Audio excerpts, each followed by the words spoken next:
Hey guys, welcome back to my YouTube channel. Today we are back with another tier list, and in today's tier list, we're going to be talking about and ranking some of the best wingers of this generation. I, along with the help of some of you guys over on Discord, came up with this list of these 12 players, and today we're going to rank them all in one of three tiers: S, A, or B. Now, obviously, there's some wingers missing here. Guys like Riyad Mahrez, guys like Pedro, guys like Marco Asensio, who are all very, very good, are not on this list. But when I think of best wingers of this era, these are the first few names that came to my mind. And also, like I said, the people over on Discord as well, some of you guys on there. So we're going to rank all these players. This should be really, really fun. We're going to look at a mixture of both prime and career. So we're not going to look at prime solely or career solely. We're going to kind of mix the two of them together. We're just going to look at the totality of their career, man. I mean, you guys know how this shit works. I'm going to be doing this with every other position, by the way. I'm going to do it with center backs, with fullbacks, with strikers, all those positions. So if you guys like this series, let me know in the comment section and let me know what players you guys want to see be featured in those, like obviously those respective positions. What strikers you guys want to see, what center backs, what fullbacks, what goalkeepers. And yeah, this should be pretty fun. Let's start ranking some wingers now. Starting off with Mohamed Salah. Mo Salah to me is going to go into S tier. No debate about that. To me, that's not really a question. Mo Salah is not just one of the best wingers of this era. He's one of the best players of this era, in my opinion. And people somehow, despite the fact that Mohamed Salah has accomplished so much in his career and been so productive, people still somehow underrate and disrespect this guy. And it's really perplexing to me. I don't understand why people do it. Listen to me very carefully when I say this. I am not being hyperbolic here. Mohamed Salah, since he got to Liverpool in 2017, he's been a top 5 player in the world every single year. I'm going to repeat that one more time. Since he got to Liverpool in 2017, Mohamed Salah has been a top 5 player in the world every single year. Look it up. Really look it up. And go look at his numbers and go look at his production and go look how dominant this guy's been since he got to the Premier League. He's one of one, bro. And I have no reason to glaze Mo Salah. As you guys know, I am not a Liverpool fan and I'm also not Egyptian. I have no reason to glaze this guy. I actually actively hate Liverpool because of that game against Barcelona in 2019 where they beat us 4-0 at Anfield. And you know what's crazy? Mo Salah didn't even play that game. He wasn't even on the team that day. We conceded 4 without their best attacker, but anyway, that's besides the point. I don't want to get into that right now. We're here to talk about Mo Salah, not about that fucking choke job. Mo Salah to me, man, I mean, this guy, everything you want a player to do, he's done it. He's been Premier League top goal scorer. Actually, before Haaland got there to the Premier League last season and he broke the record, Mo Salah had the most goals in a single Premier League season, obviously with 32. He broke that his first season at the club, I'm pretty sure. He's had 15 goal contributions in a UCL campaign. He's won a UCL and scored in the UCL final. Obviously, that game against Tottenham in Madrid, that penalty that he scored. He's made 2 other UCL finals. In 2022, if it wasn't for Courtois in that game, he probably scores a hat trick because to me, he was really good and he was creating a bunch of chances for Liverpool. And in 2018, if it wasn't for Sergio Ramos pulling some UFC cheap shot move on him and breaking his arm, he probably plays. No, he doesn't probably. He definitely plays that whole game. You know how good Mo Salah was that season. He probably scores 1 or 2 goals. And I really believe with every fiber of my being that if Mo Salah didn't get like purposely injured in that game by the rival player, obviously we know Sergio Ramos, like I mentioned, Liverpool would have won that game. I believe that Liverpool would have won that game if Mo Salah would have played the whole thing. But anyway, Mo Salah, man, we know how good this guy is. I really believe that if Mo Salah was Spanish, or definitely English, or French, or from Belgium, or from Brazil, or from Argentina, or basically any of these big footballing countries, or any country that's not Egypt, or a country in Africa, or in the Middle East, or whatever, because obviously we know that people, players from the Middle East, or from Egypt, or from Africa, or from Asia, get less benefit of the doubt than other players, even subconsciously, I think, by football fans, not on purpose. I mean, some people do it on purpose, but I think football fans subconsciously do it. And I really believe that if Mo Salah was English, this guy would get a lot more respect on his name because we know that Egypt, obviously not a huge footballing nation, and Africa, not a huge footballing continent. When I say huge, I mean they're not obviously dominant in that sport when it comes to the worldwide. They've never won a World Cup. No African team has ever won a World Cup. But to me, Mo Salah, man, this guy has been one of the most pivotal parts. Actually, you could argue the most pivotal part for one of the most successful and best teams in Europe over the past 6 or 7 years. So for me, he's going to go into S tier. No debate about it. Moving on to Gareth Bale. Gareth Bale to me is going to go into S tier, and it's solely based on peak. Because if you're asking me who had a better career, I would take Mohamed Salah's career. Take the trophies aside, because obviously trophies, we know they're a team accomplishment. Who had the better career individually? I would take Mo Salah over Gareth Bale, but I really believe I'm in the minority in that sense. But Gareth Bale's peak was ridiculous, bro. Peak for peak, I could argue Gareth Bale had a better peak than Mohamed Salah. You could argue that 100%. That's a very good argument, and you could have that argument. I would love to have that argument. I don't even think I disagree with that statement, by the way. I do think that Gareth Bale slightly had a better peak than Mo Salah because Gareth Bale's last season at Spurs on that team, I mean, he was ridiculous. His first season at Real Madrid, he was stupid good. I mean, this guy was so good. But I think Gareth Bale, I mean, people forget how poor he played his last few seasons at Real Madrid. And by last few seasons, I mean post his first season there, that was his best season at the club. And then every season after that, he like started to decline and decline and decline. And to the point where in 2017 in Cardiff in that final, he wasn't like BBC wasn't even a thing anymore. It was Bale, Benzema, Ronaldo, and Isco. Bale didn't play in that final. He didn't start. I think he came off the bench, but he didn't start. And then in Kiev in Kiev in 2018, the next year, he comes off the bench and scores that double, an iconic double. Obviously, the curious mistake in that long shot, but then that iconic bicycle kick that he scored. To me, the best goal in Champions League final history. But then after that, bro, the fifth Champions League that he won with Real Madrid in 2022, that Benzema season, he didn't really do much. No, he didn't do anything. He didn't really do much. He didn't do anything at all. And I just think that Gareth Bale sometimes gets slightly overrated by Real Madrid fans and what he did. But yeah, this guy, like, I think here's what I'll tell you. He was the least important piece of the BBC trio. That trio to me was carried by Ronaldo, and then Benzema was number 2, and then Bale was number 3. Because we saw them win a UCL with Bale not really playing much. So for me, Gareth Bale, also, I'd be remiss if I didn't mention, this guy put Wales on the map when it comes to football. I mean, they made a Euro semi-final with him. He qualified them for their first World Cup in basically their whole life for 50 years or something crazy like that. Again, I don't want people to think I'm shitting on Gareth Bale or I'm a salty Barca fan, because I do rate Gareth Bale very highly. But I do think that sometimes people slightly overrate his career. But in his peak, there's no question about it. This guy was one of the best players in the world, and that's why he got that record transfer fee to one of the biggest clubs in the world, if not the biggest club in the world at the time. So yeah, Gareth Bale to me, S tier. Moving on to Ronaldo. Ronnie to me, obviously, by the way, Ronnie's going to be featured in this video and also the strikers video, because I think Ronaldo's career split into 2 parts. When he played as a striker, obviously post-knee injury, and then pre-knee injury. But obviously today we're doing the wingers one, hence why he's wearing that 08 United kit, because that's mostly when he was known as playing as a winger. And for that, and obviously Ronaldo, he's going to go into S tier, no debate about it. Ronaldo as a winger was amazing, bro. Amazing. People argue this was his peak at United and early days of Real Madrid. To me, Ronaldo's peak, not in terms of trophies or accolades, because we know he had like great seasons in 2017 and 2014 when he won the Ballon d'Or and the Golden Boot and all that stuff. To me, his peak season was 11-12.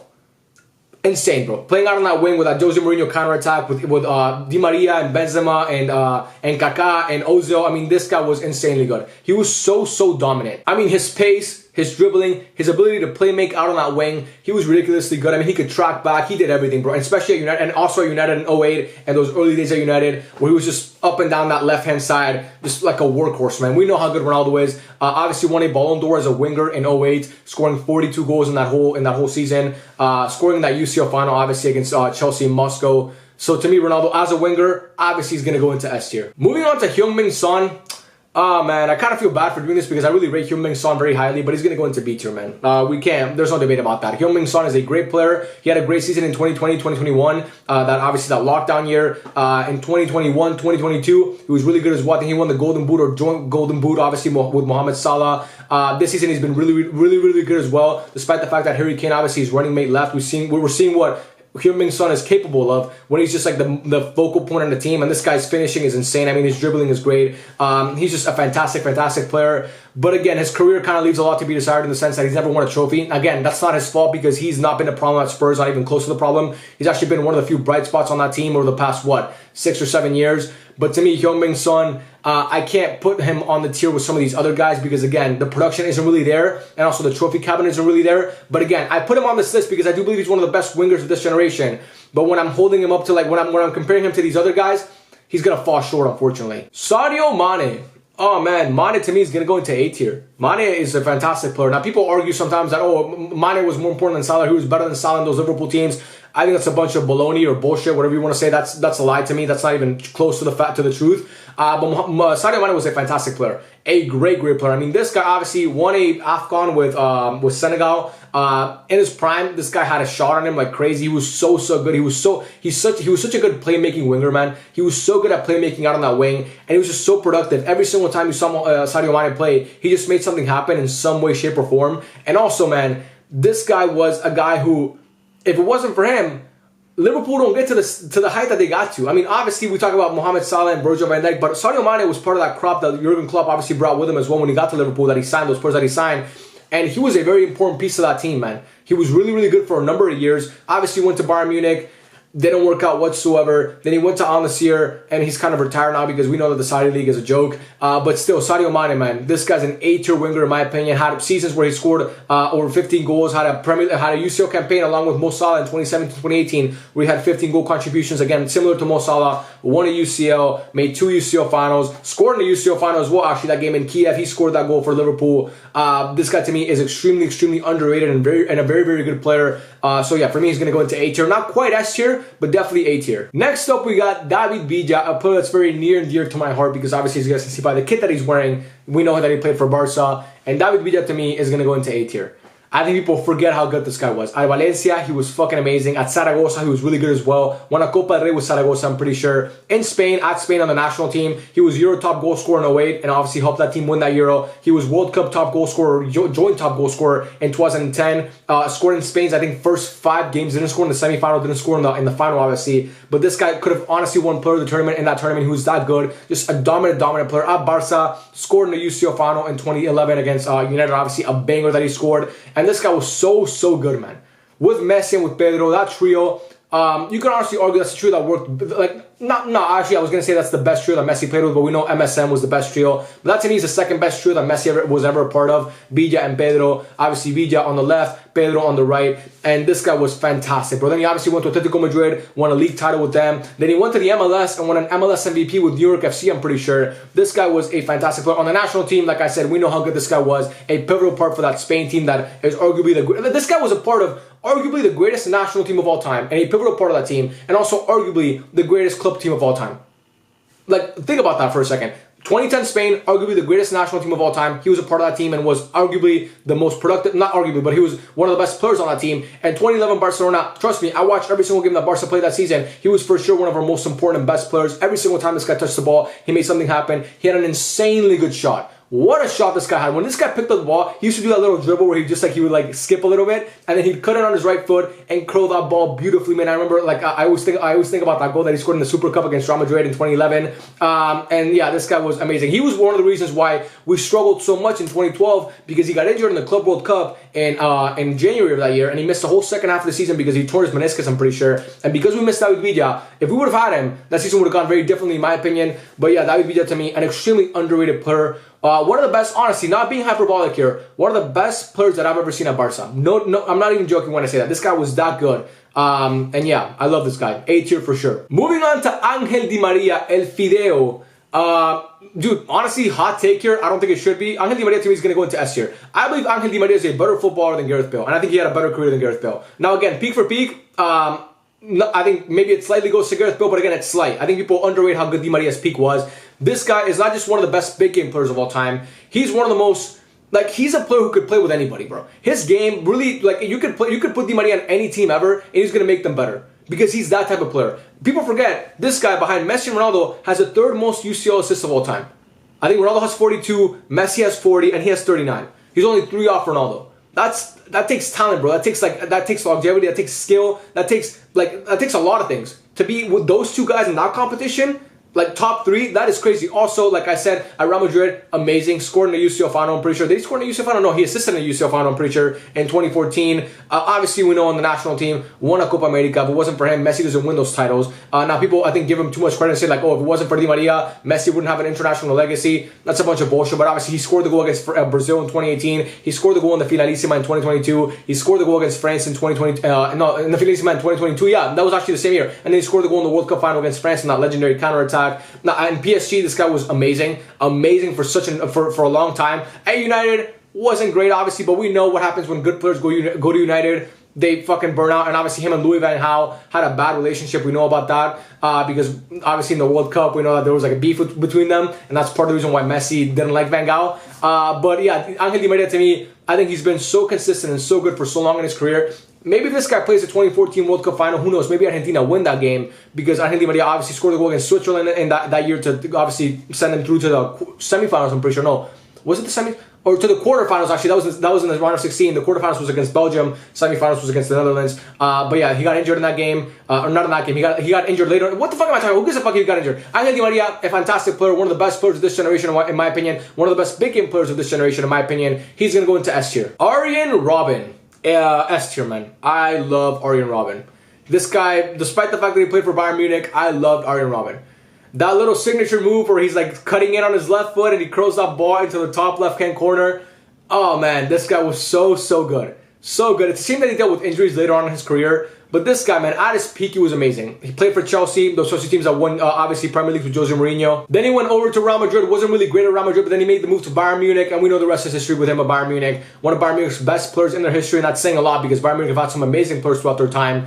Obviously, for the Netherlands, made a World Cup final in 2010 and lost that game, but he was amazing in that whole run. Him and Wesley Sneijder were great, and Van Persie as well. In 2014, made the semifinal and lost some penalties. I don't know what happened in Euro 2012, but, you know, this guy on the international stage, he was really good. Obviously, in 2014, we know that game where he dived against Mexico and right up penal. But still, man, this guy was really good at diving. You gotta give him props for that. Arjen Robben was a very good diver. He was really good at selling shit. He was just a pest, bro. He was fucking annoying, honestly. Every time Barca played this guy, he was so annoying because every time he had the ball, he would either dive and get a call or he would score a banger. Every single time. I mean, this guy was so annoying. But I cannot deny that bald-headed motherfucker is one of the best players, one of the best wingers of this era, in my opinion. And yeah, he's gonna go into S tier. Moving on to Eden Hazard. Man, I struggle with where to put Eden Hazard, man. I really do. As a footballer, I think he belongs in S tier. But I don't know if his career, I'm going to put him in A tier, bro. And I know people are going to get mad at me for that. I'll tell you why.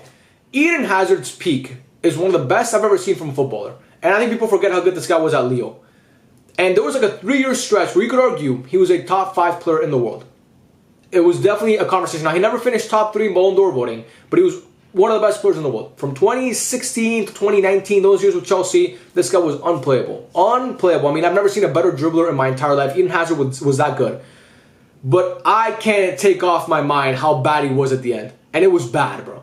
Like, people forget how bad. Like, he just retired recently. He was so bad at Real Madrid. That stint was embarrassing, bro. They bought him for over 100 million as arguably one of the best players in the world. To replace Ronaldo, basically. We lose Ronaldo, we're going to bring in Hazard. And he was shit, man. He got fat, he sat on the bench, and barely played for them. And when he played for them, he was so bad. And on the national team, Eden Hazard underachieved. He underachieved in the national team. Now, was it all his fault? No. That whole generation of Belgium teams with Roberto Martinez underachieved. But he was obviously a key part of that team. And he didn't really come up big in many tournaments for them. So to me, Eden Hazard, again, a guy who, in his peak, you know, the argument of who's better, Hazard or Salah, I've talked about this on reacting to your hot takes video. I talked about this take that someone had. I believe that Salah is the better player. I think he had the better peak, honestly, in my opinion. I think he had the better career. But I still think Eden Hazard is a fantastic player. But I do think that he belongs in that tier with David Villa, Sadio Mane, and some of the other guys here. I don't think he belongs in S tier. I don't think he belongs with those guys. Now, people might think, oh, Di Maria instead of ahead of Hazard, it's crazy. I don't think it is. I really don't think it is. Now, again, it's just my personal opinion. You guys can let me know in the comment section. But for me, Eden Hazard, those last few years at Real Madrid, I can't take him off my head. Again, he was great at Chelsea, man. Fantastic at Chelsea.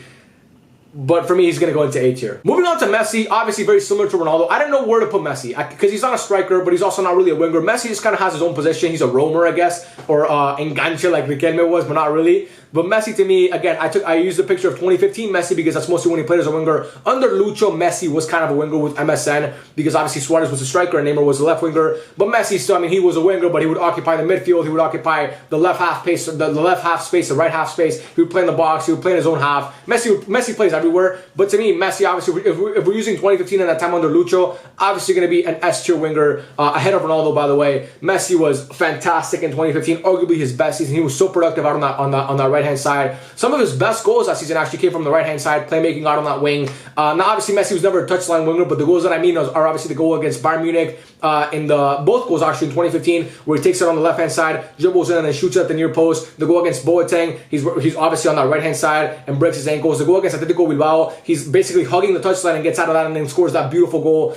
So we know how good Messi was as a winger. Again, he was never a touchline winger or never really a real winger like some of these other guys. Like Arjen Robben was a direct and like he was a winger. He would hug the touchline, he'd get the ball, he'd dribble past 3 or 4 players. He was really direct. Messi obviously wasn't like that. But still, Messi, we know how good he was as a winger, as a center forward. Messi's going to be S tier no matter what. Messi could play center back and he'd be S tier. Okay, enough glazing now. Next up, we got Franck Ribery. Ribery to me is going to go into S tier. Right next to Arjen Robben, his teammate obviously for all those years. People obviously argue who's better, Ribery or Robben. They're very different players. Like I said, Arjen Robben was a lot more direct. Ribery was more of like a Jeremy Doku type of player. He was a lot more like, he was a lot slower and just more patient. He was just more like a playmaking winger or more of a left mid in a way. Arjen Robben was definitely more of a right winger, just very direct.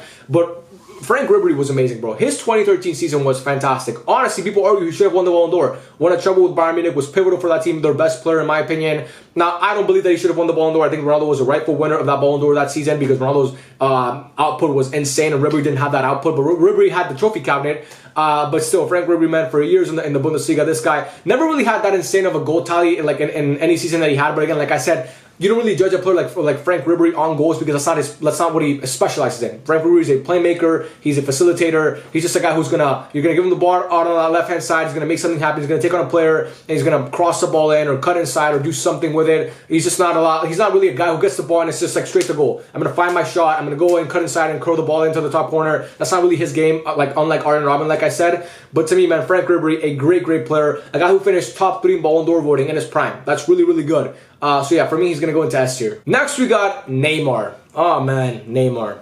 Right next to Messi and Ronaldo in S tier. That's the list, man. Messi, Ronaldo, Neymar. I love this guy, bro. I love this guy. I have a soft spot in my heart for Neymar. And what this guy did at Barcelona, we will never forget. I will never forget him. I know Barca fans will never forget. And what he did at PSG after that, and what he did at Santos even, no one will ever forget how good and how dominant this guy was. People want to disrespect him now. Obviously, he's gotten a little bit chubby. He went to the Saudi League. He basically semi-retired. Now he's injured and is going to be out for an extended period of time, which, speedy recovery to Neymar. Wish him the best and hope to see him back on the pitch. But this guy, in his peak, bro, unplayable on that wing. Unplayable. He could play make, he could shoot, he could dribble, he could speed past you, he could do anything you wanted to. He could do anything you wanted him to. Neymar was that good. He was that guy. That guy. This guy was a guy who was tied top goal scorer in the UCL campaign with Messi and Ronaldo, scored in the UCL final, scored in the Club World Cup final, I'm pretty sure too. At Barcelona in that 2015-2016 season where Messi was out, this guy was the goal that he scored against Villarreal where he rainbows it over the player and then he volleys it. I mean, what this guy did, he was, the most, I don't know. I don't even know what to say, man. I'm at a loss for words talking about Neymar. Honestly, I'm at a loss for words. You could say it's glazing and it probably is glazing, but we know how good Neymar is. To me, people who disrespect this guy or talk shit about Neymar and the way he played don't know anything about football. They should not be watching the sport because if you really love football, you love Neymar. And if you really watch Neymar at his peak, you know I'm not exaggerating when I say this guy's one of the best talents football has ever seen. Top 5, in my opinion, best talents. Peak for peak, Neymar has a top 5 peak. I'm not being hyperbolic here. Listen to me very carefully. I'm going to repeat that one more time. Top 5 peak in football history, Neymar. Argue with your mom. She cares more than me. And then lastly, Raheem Sterling, who to me is going to go into A tier. No debate about that. The only player that's going to finish in B tier is Heung-min Son. Raheem Sterling, man, people forget how good he was in 2017, 2018, 2018, 2019, 2019, 2020. All these seasons where he was putting up basically 30 or 35 GA every single year was a pivotal part to the most successful team that English football has seen over the past decade. Obviously, Man City with Pep Guardiola. And this guy was a pivotal, like I said, a pivotal part to all those teams. Raheem Sterling was that guy, bro. The only people, obviously we know that he missed the goal against Leipzig in the round of 16 in the UCL or in the quarterfinals. He missed the goal against Croatia in the World Cup semifinals. People could talk in the Euro, he missed the goal in the final. Whatever you want to say. And also for England, he was really good in my opinion. Raheem Sterling is that guy. He was that guy for a very long time. This guy was a fantastic player. But he's having a decent season for Chelsea right now. I really like Raheem Sterling. I don't love Raheem Sterling because obviously I only love Barca players, but I really like Raheem Sterling. At Liverpool, he was also really good, along with Daniel Sturridge. So yeah, for me, Raheem Sterling is going to go into A tier. People put too much, people disrespect this guy too much, but they don't really know how good this guy really was. If you know, you know. If you, obviously I know that you guys watching this, you guys know ball, you guys have good football knowledge because you're watching my channel, and you guys know how good Raheem Sterling was. Unplayable on his day. When this guy was on, unfucking playable. Definitely an A-tier winger in my opinion. And that, guys, is the end of the tier list. Some people might disagree with this, and I totally understand that. It's opinions. Everybody has a different one. But I do want you guys to let me know what you agree with and what you disagree with in the comment section because I love to hear it. I love to talk to you guys down there. And yeah, man, I love every single one of you. Thank you so much for watching, and I'll catch you guys on the next one. Peace out.